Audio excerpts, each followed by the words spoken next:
ইমাম হোসেনের ঘোড়া ও কারবালার যুদ্ধের ঘটনা। কারবালার ময়দান ৬১ হিজরি ১০ মহরম।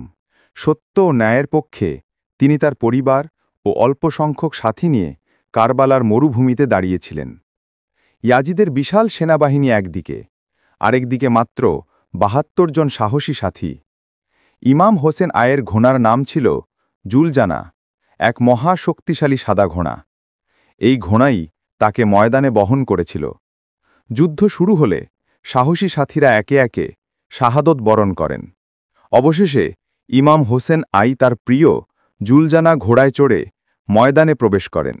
তিনি আল্লাহর নামে তলোয়ার চালাতে থাকেন, এক হাতে সাহস, অন্য হাতে রাসূলুল্লাহ আয়ের দোয়া।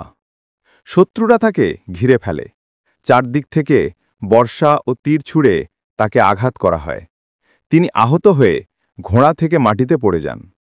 তখন তার বিশ্বস্ত ঘোড়া জুলজানা দৌগে তাঁবুর দিকে যায়, যেখানে পরিবাণ ছিল। ঘোড়ার গায়ে রক্ত দেখে ইমাম হোসেনের ছোট কন্যারা ও পরিবার বুঝে যায় ইমাম শহীদ হয়েছেন। ১০ মুহররম দুপুরে কারবালার রক্তাক্ত ময়দানে ইমাম হোসেন আই শাহাদাত বরণ করেন। তার মাথা কেটে নেওয়া হয় আর শরীর রক্তে ভিজে যায়। এভাবেই ন্যায়ের জন্য, ইসলামের জন্য তিনিও তার পরিবার সর্বোচ্চ কোরবানি দেন।